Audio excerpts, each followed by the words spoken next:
I'm Nick Bohensky, and I'm going to do an unboxing video for this. Oh, this is King Crimson's On and Off the Road box set.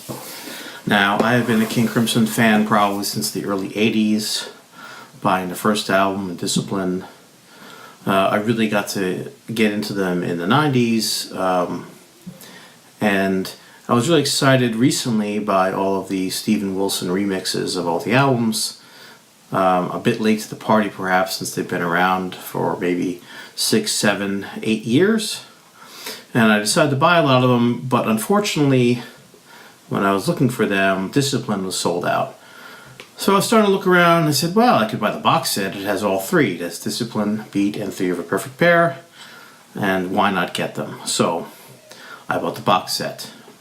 The promotional material said, well, this is 19 discs. So I was expecting something maybe this wide with discs.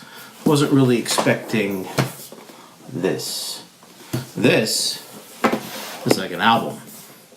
It has an album cover like Dimension, and it's very similar to the Discipline album cover. So excuse my limitations here, I only have one video screen, but I'm going to go do an unboxing for you because there's actually a lot of neat stuff in it. So first let me show you the cover again.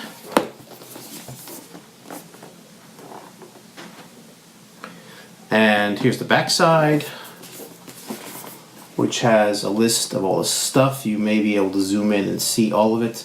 I'll try to go into a little more detail as we unbox the stuff.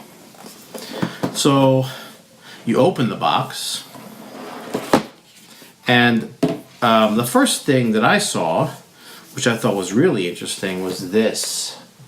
This is the tour program, or reproduction thereof, of the 1984 15th anniversary tour in Japan. And what's interesting for me as a Westerner is that pretty much it's all in Japanese. So there's a lot of cool pictures, pictures of the band, promotional shots of these guys looking very 80s like, which is cool. And I wasn't expecting that. I was like, wow, here's a program for one of my favorite albums, and also that video, the Live in Japan video, which I think I still have the VHS box in my basement.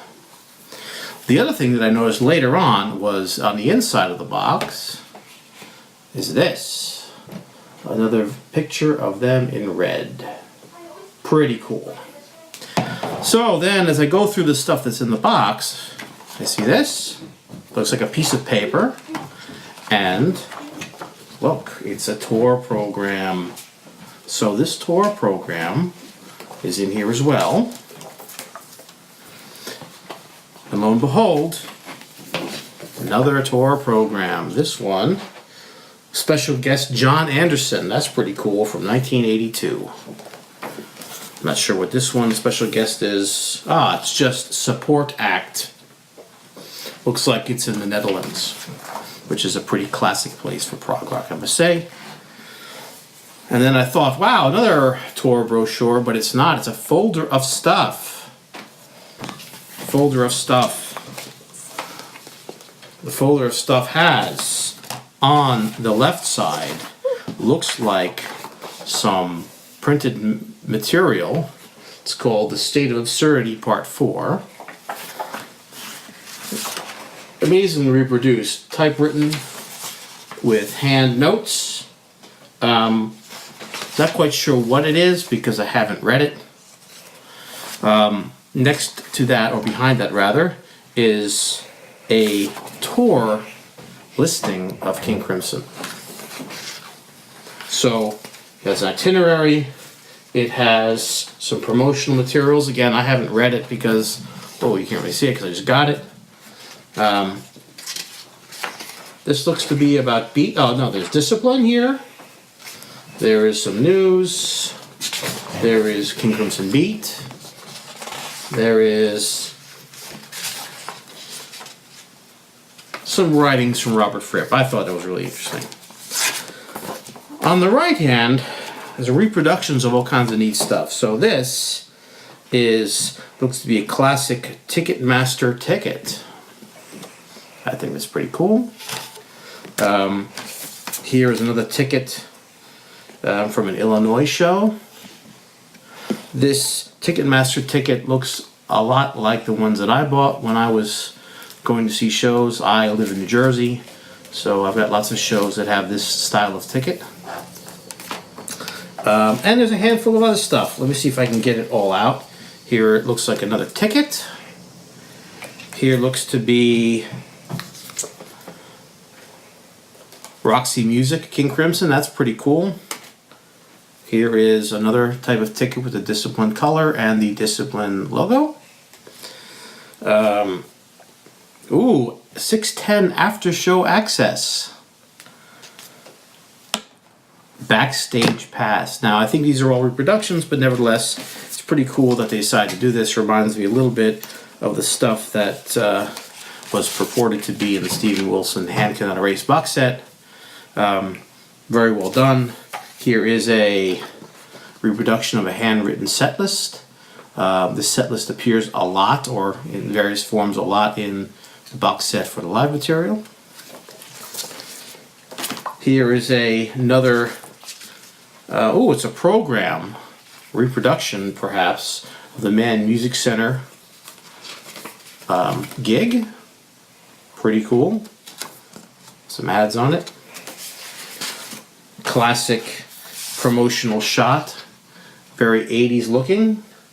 Not the same picture in the inside as in the inside of the box set. So it's kind of interesting if you want to have pictures of four dudes from the 80s.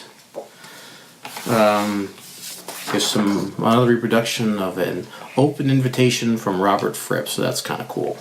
So I was a little surprised by that. I wasn't expecting it. I think it's cool.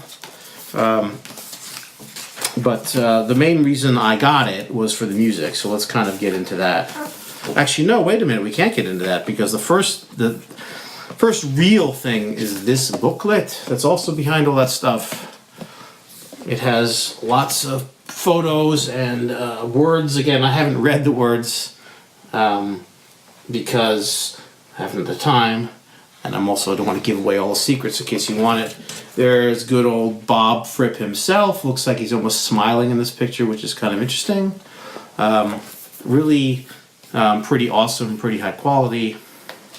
The next thing in the box are the so-called bonus discs, which is kind of funny because there are 19 discs and 4 of them, these 4, are bonus discs. These are CDs of live music, Live at the Moles Club, Europe 1982, more Neil and Jack and Me, and some of the live material. It's, well, actually, no, I'm wrong. 2 of them are CDs and 2 of them are DVDs. So there's music and video content, the bonus disc part of this. And then we get to the meat of it, is the actual inside of the box set. It's kind of flipping out, but a great picture. 4 band members, got the Discipline symbol in the middle, and we'll kind of go into detail about what all these things are. This first one is 3 CDs, fold out. It's Discipline, Live in Japan, and Beat in compact disc format. I believe these are the remixed versions from Steven Wilson on this, and other material that's not necessarily remixed. This next stack of 3 is got Robert Fripp. He is smiling in this picture, which is interesting.